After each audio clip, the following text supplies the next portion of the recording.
Okay, so a couple of quotes that I'd like to just share with you as I begin this session. First one is this: I've learned so much from my mistakes, I'm thinking of making some more. Now, when I Googled this quote, it was attributed to the British singer and celebrity Cheryl Cole. But actually, I remember this being written on my parents' fridge when I was a child. And I remember it's something that I've kept with me all my teaching career and wondered about. How much do we value mistakes in our classes? The second quote is from a great hero of mine and an ELT specialist, Adrian Underhill. And I heard him say this in a talk many years ago. He said, see what's going on, try something different and learn from it. So I would like to, if the moderators could please just spotlight me, that would be fantastic. Then I can put myself onto speaker view. So this quote, I'd like to just emphasize as well from Adrian Underhill: see what's going on, try something different and learn from it. So in the light of those two quotes, I'd like to share with you the teaching context in which I work. And I'd like you to think about the context in which you work in relation to these two quotes as well. So I'm going to, this is the context in which I work. This is Jabalia refugee camp in Gaza. We work a lot with online class sessions with students in Gaza. And this is an aerial view of Jabalia, which is one of the largest refugee camps in the world. And what we do in the Hands Up project is we link to groups of children and we do storytelling and we do drama activities and we do language learning games and lots of different motivating activities through the internet. Let me do it like this. That's it. That's better. Okay, so now we've been using Zoom. We're using Zoom for this session now. In the Hands Up project, we've been using Zoom for about 5 years since the project started. And I wanted to share with you a mistake or some mistakes that I made in the beginning of the Hands Up project in some of the sessions that we were doing. So we were working with a very small group of kids. Maybe there were only about 10 kids in the class. They were about 11 to 14 years old.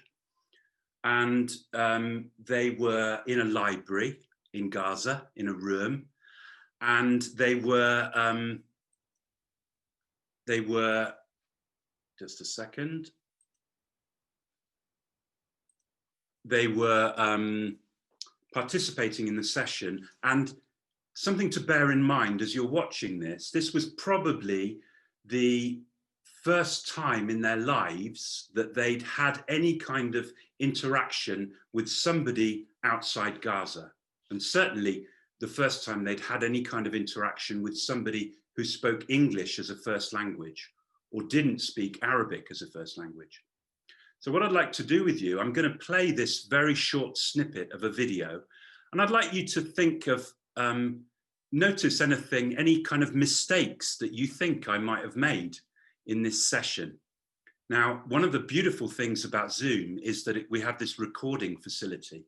So that was one of the reasons why we started using Zoom in the beginning for our sessions, so that we could watch our sessions again and that students could watch the sessions again, and we could both learn from the mistakes that we'd made. Another reason I loved Zoom was because you could screen share and webcam share at the same time. So that was really exciting for me that I could do that. You'll see how I'm using that in this session. So just watch this very short video. This is a very early session from the Hands Up project.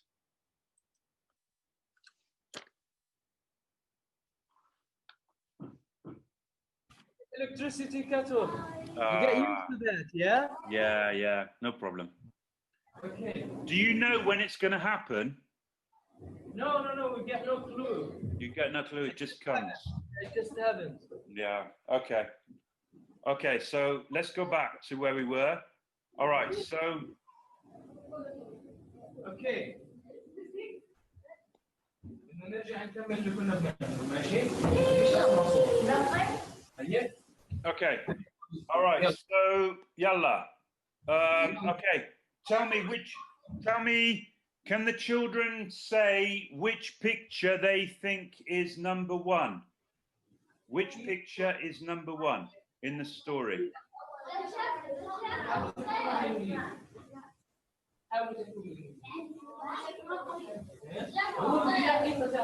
وين الصورة رقم واحد؟ وين الصورة رقم واحد؟ ايش فيها؟ وصفوا لي ايش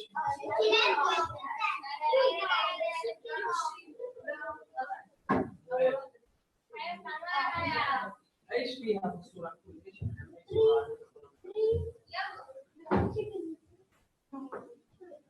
Which one is number one?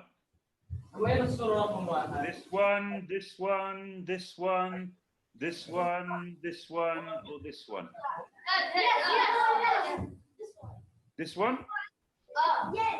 This one's number one? This one, yeah. Okay. So this is the story of the jackal and the crow. Once upon a time, Kanyamakan, a long time ago, there was a jackal. And the jackal was very, very hungry.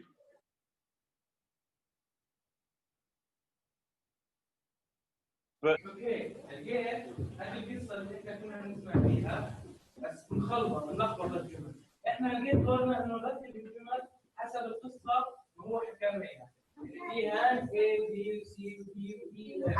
احنا بدنا نقول له وين الجمله تكمل رقم واحد ولا رقم ثلاثه. اوكي. okay, which is number one? طيب اكيد نحكي وين نمبر 1 ايش الحرف؟ number 1. Can you hear that? C? Yeah, the C and C. Okay, good. So let's put number one there. Okay.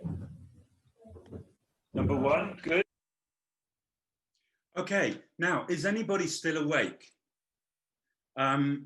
Now, I think that when I watch that now, I notice, one of the things I notice is how boring it is for the students. Now, if we think that these students have never had the opportunity to interact with somebody in another country before, to use English in a meaningful way, in fact, they're barely saying a single word in English in the session, and they're not having any kind of proper interaction with the remote volunteer. So I think it's a real wasted opportunity. And just notice what happened just then when I stopped sharing the screen.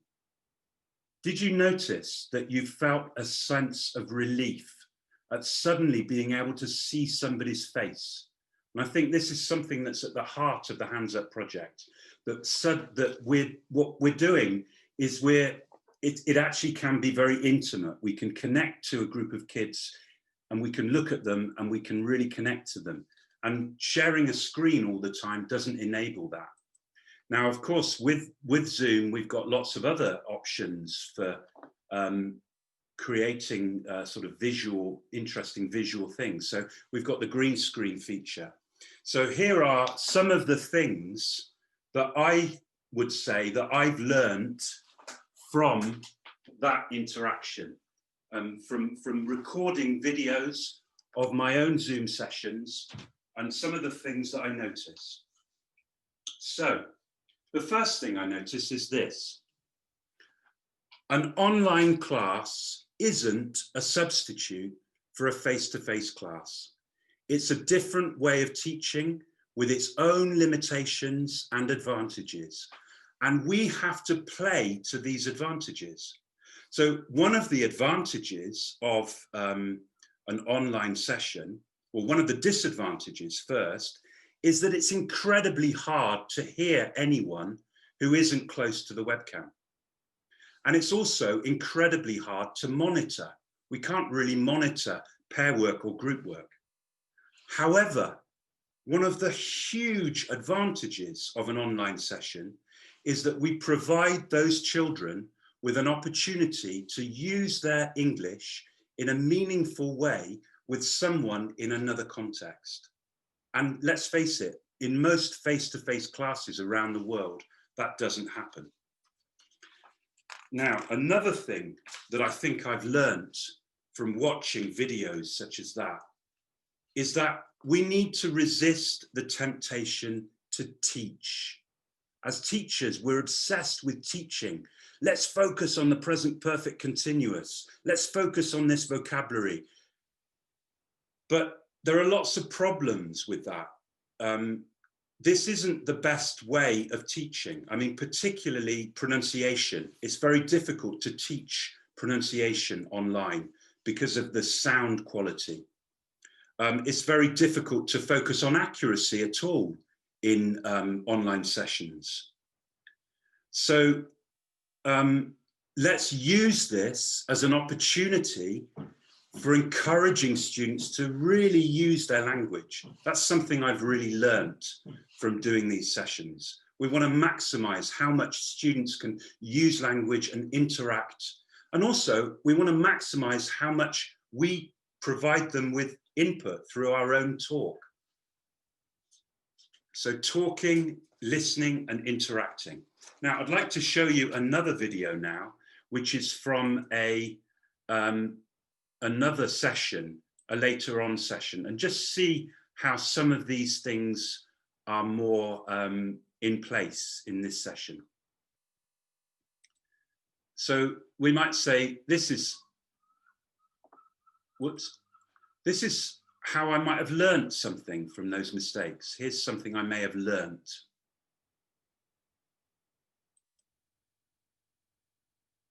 Again, this is a small group of kids. There are probably about 15 kids in the class, and they are also in Jabalia in northern Gaza.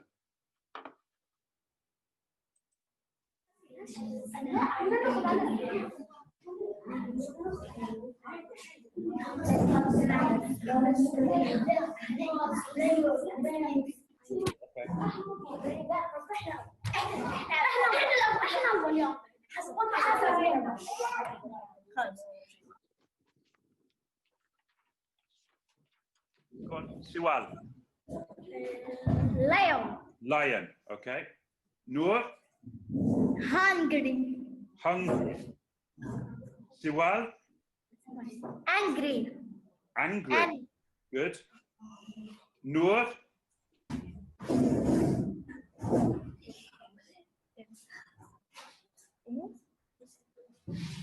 Noor. Come on, Noor. Noor. Yalla, Noor. Yalla, yalla, Noor, come on. Come on, Noor. Come on. Finish? No.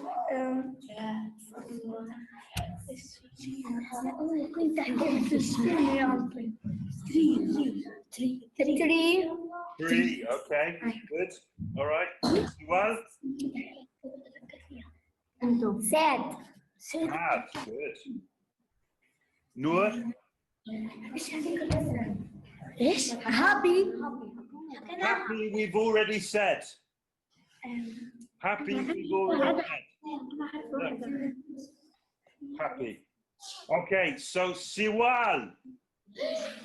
Siwal, your team in the winner.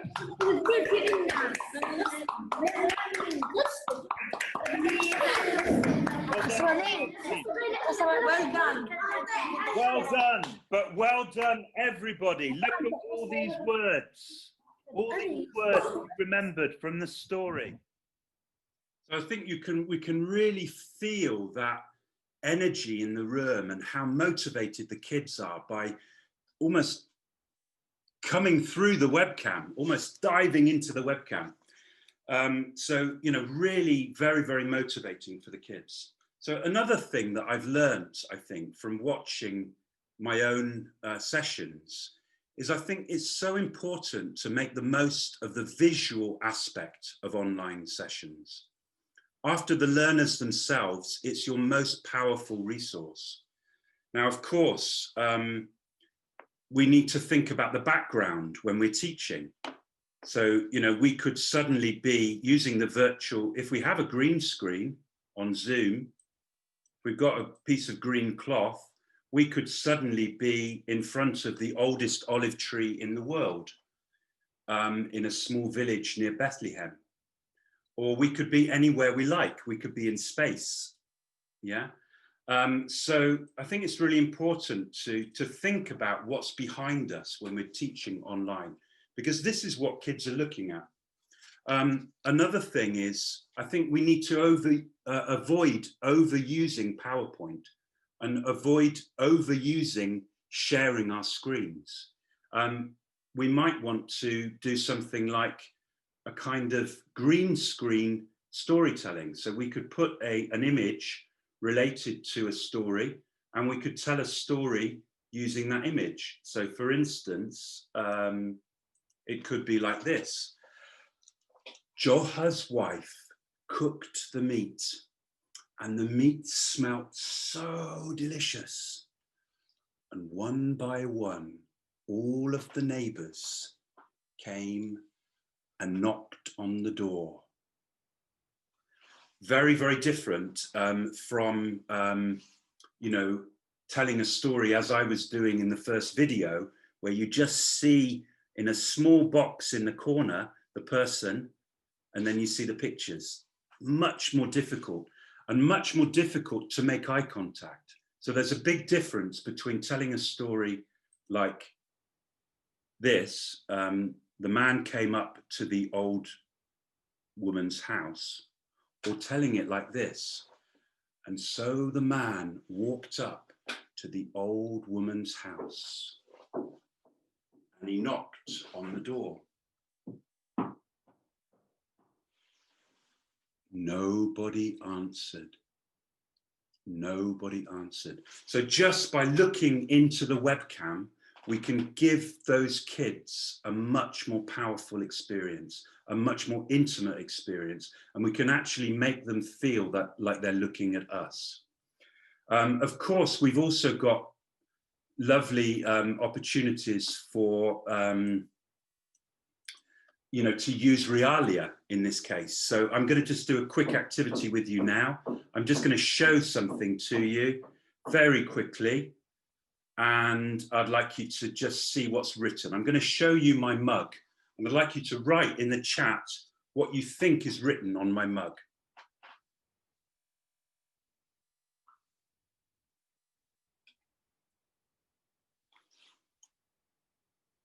Okay, I'll show it to you now. So these kinds of activities, we can show objects to kids in a lot more detail than we can actually in real life.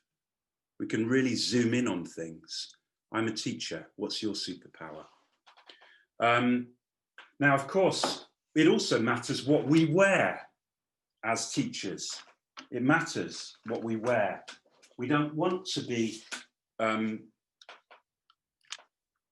know, being scruffy or, you know, it's important what we wear. Now, I'm wearing this t-shirt, which is one of my favorite t-shirts at the moment. Unmute yourself. I've also got another one that says mute yourself.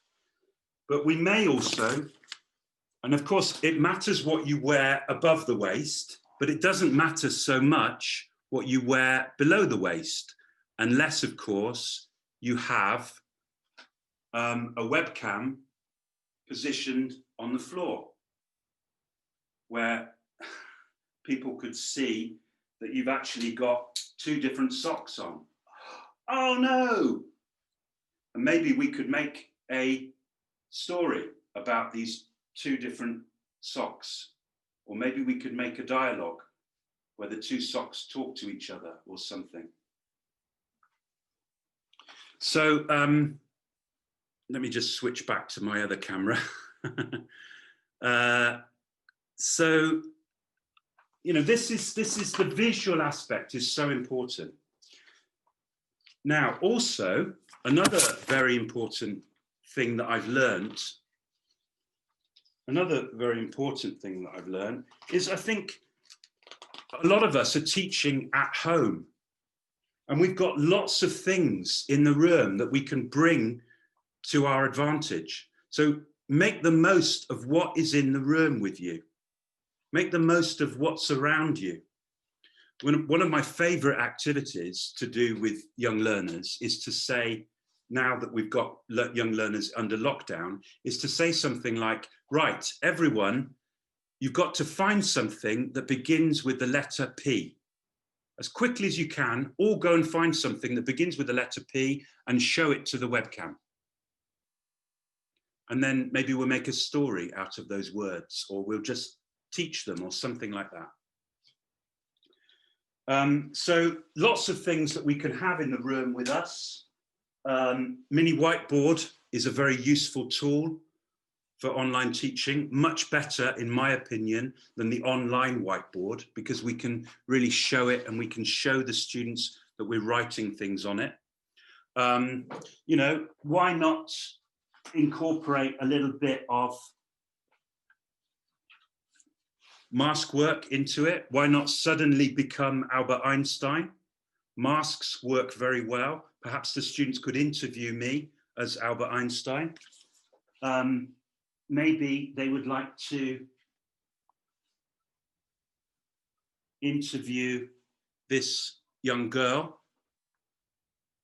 Maybe they would like to interview me because I am from Jalazon refugee camp in Palestine.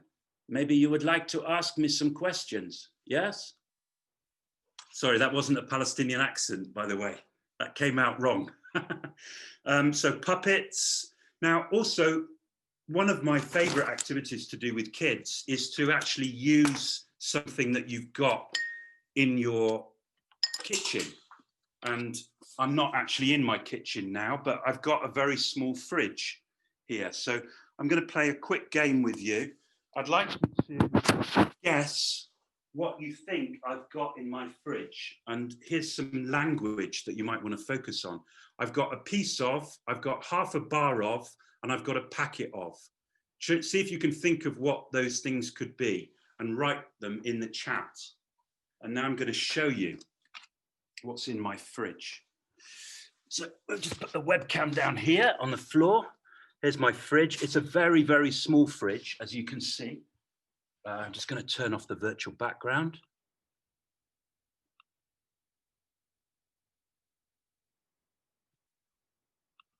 So let's have a look and see if you were right. What's in my fridge? Okay, well, we've got a piece of fish, a piece of salmon. £4 that cost. What do you think? Is that cheap or expensive? Would it be more expensive where you live or cheaper? Would it be difficult to get salmon where you live?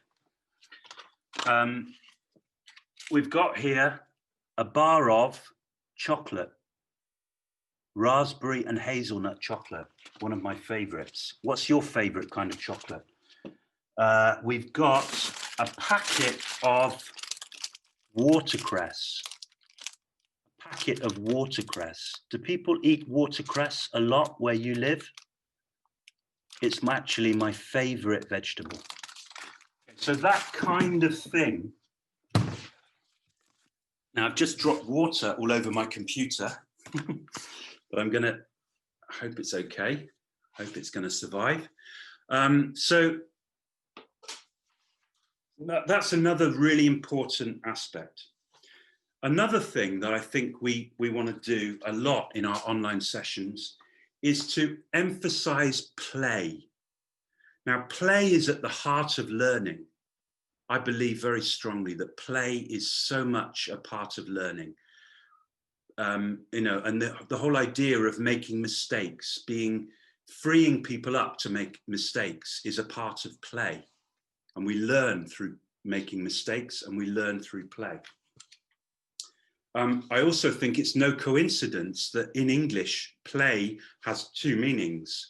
Play as in play a game, but also a play, a theatre play, because I think that's also a very useful thing that we can do in terms of language learning. And the last thing I wanted to focus on was, or the last thing I wanted to emphasize that I've noticed is that we need to be prepared for the unexpected to happen. And we need to go with it where possible. Because these spontaneous moments, these are often the richest moments in learning. So I'd like to just share with you again another video from later on. And this is where what we're looking at, whoops, I just need to put my mouse, plug my mouse back in. Where's it gone? There it is. And I'll just plug in my internet again. There we go. And I'll plug in my cable. There we go. Now, one other thing then, so I'd like to just share this with you now. So we talked about how as teachers we can learn from our mistakes. We can learn from our mistakes as teachers. But of course, we want to encourage an environment where we want to set up an environment where learners make mistakes, where learners make as many mistakes as possible, because making a mistake is a learning opportunity. I'd like to share with you one activity that we do a lot in the Hands Up project. So, where are we? So one of the things I think that we can do as teachers is we can be a supportive audience in online sessions.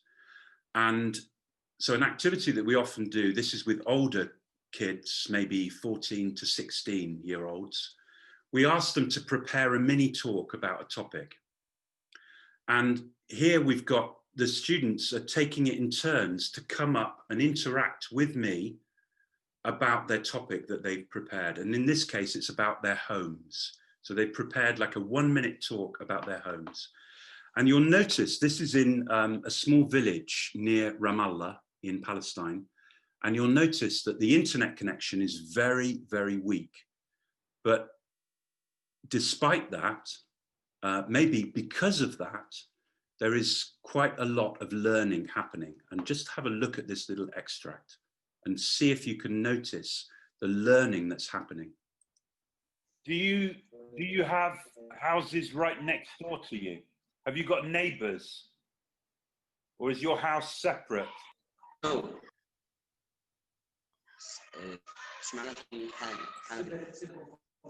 Yes, it's we have another home we have another home in the village. We have another home in the village. Is away from the home we are living in. He's to my brother, and my dad is built a home up our home, a second floor for me. Your dad. Home. Did you say he has built it or he's building it? He has built. He's a builder. No, but did you say he has built it or he is building it? He is building for me a home for me. He's building it now. When will it be finished?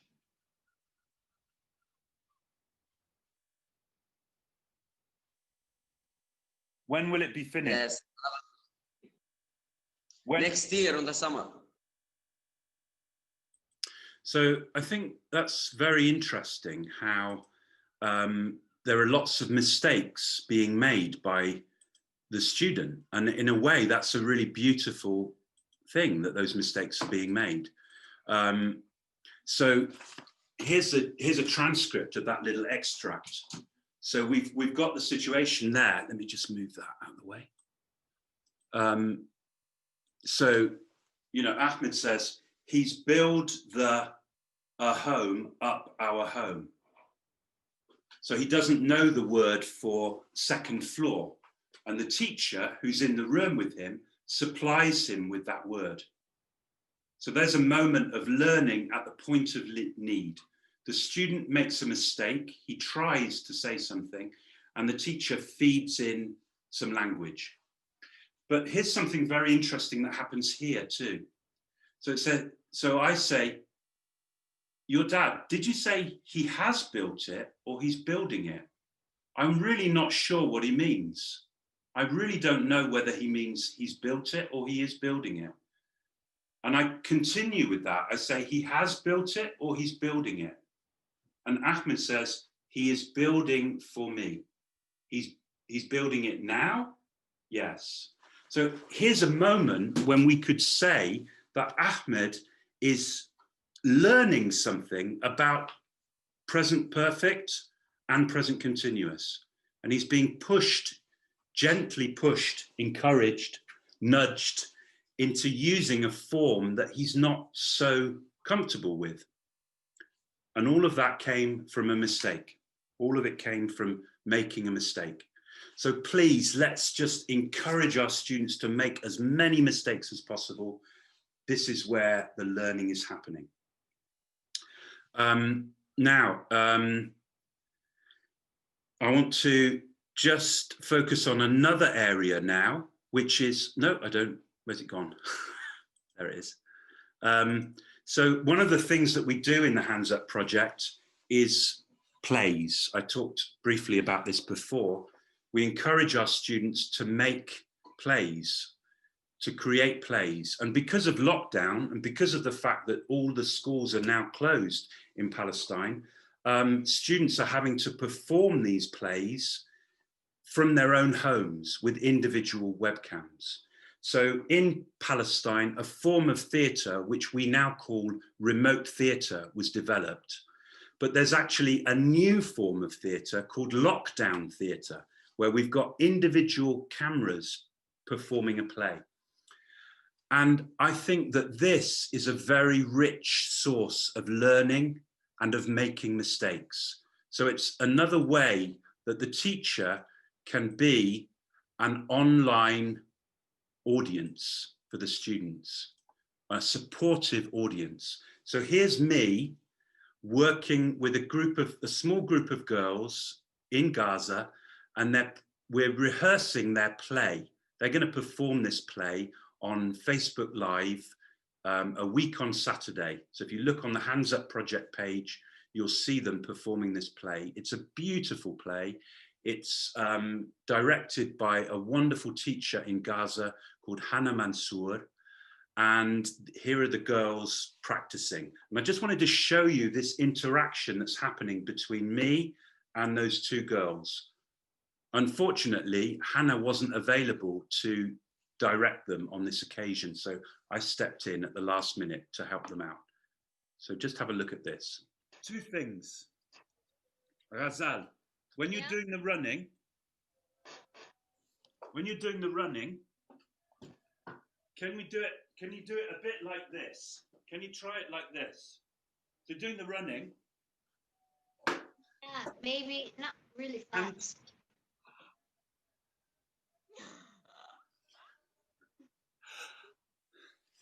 You will see the treasure. You know? So can you look at the camera while you run and then look at the camera and carry on?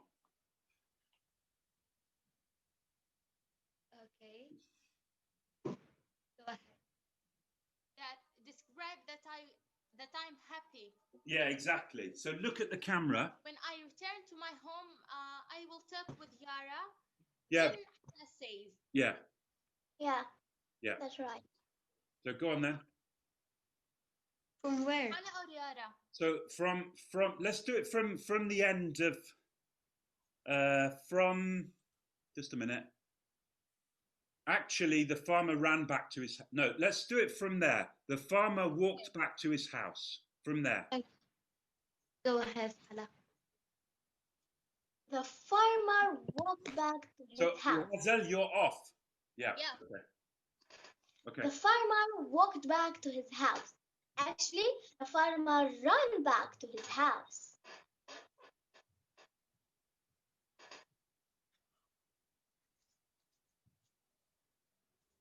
You need to turn off your camera, Hala. That's it. Beautiful. Beautiful.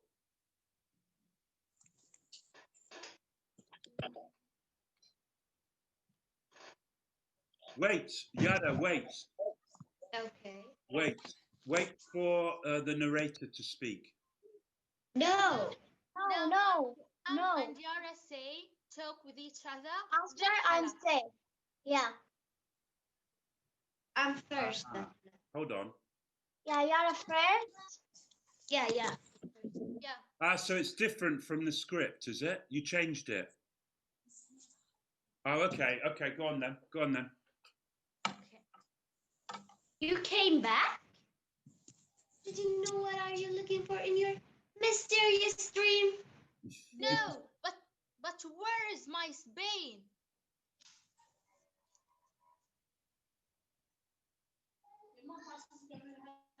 What is he doing? This man is crazy. I'm not crazy. You will see now. When he got there, he found his spade. He started digging between the two lemon trees, and soon he found a big box. And when he opened the box, he found Treasure? treasure. Beautiful.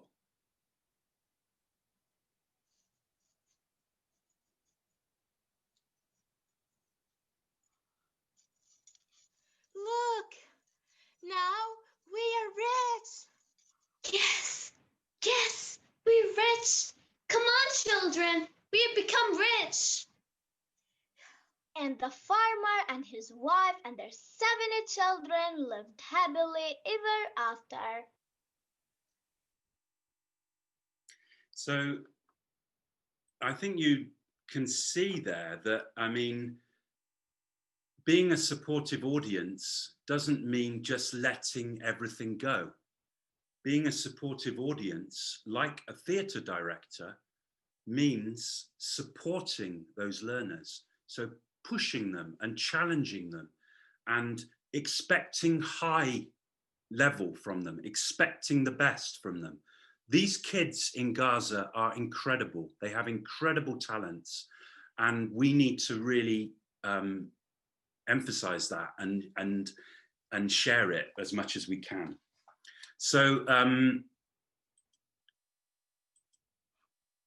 yeah, we got a comment there. The girls are amazing in acting. They are amazing in acting. They are amazing in acting, but that's come through lots of practice and lots of trying things out and getting feedback. So I started this talk with a quote, and I'd like to end it with a quote too. And this is a quote from my sister.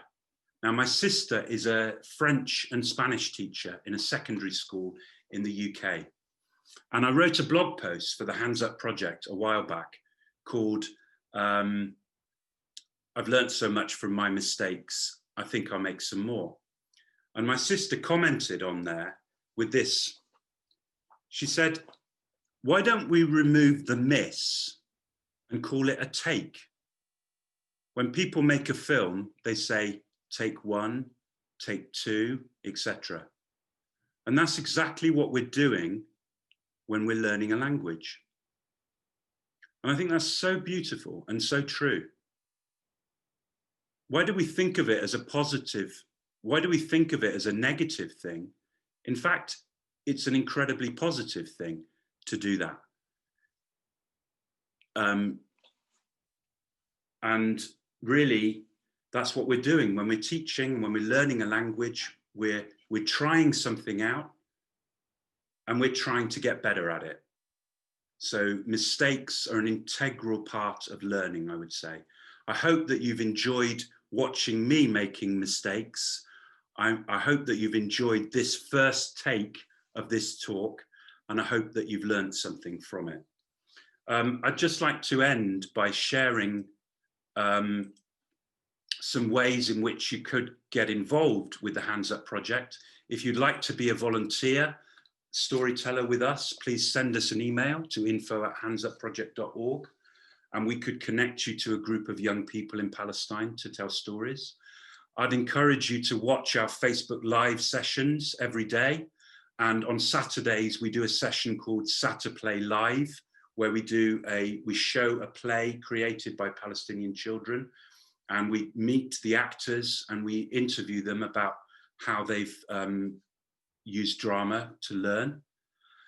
If you'd like to link one of your classes to a group in Palestine, that would be wonderful.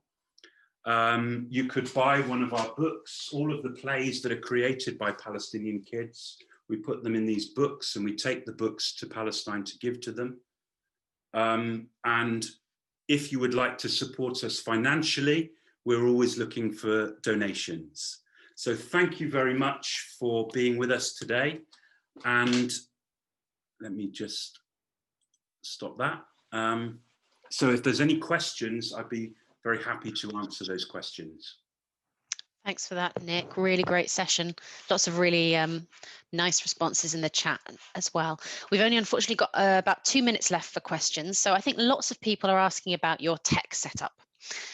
So would you mind talking us through what you've got in terms of your green screen and your cameras and how you've set that up? Perfect. Yeah. Okay. So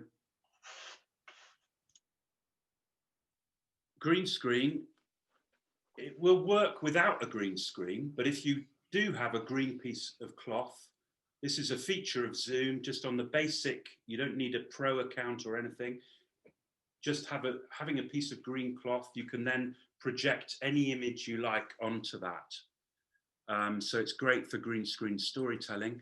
I don't have anything really fancy in terms of technology. I mean, I've got an external webcam, so I can switch to an external webcam if I wanted to show a different view. But that's really it. Brilliant. So very accessible for everybody then. Unfortunately, that's all we've got time for. But thanks so much, Nick. That was really great. And thank you everyone for your questions and comments in the chat.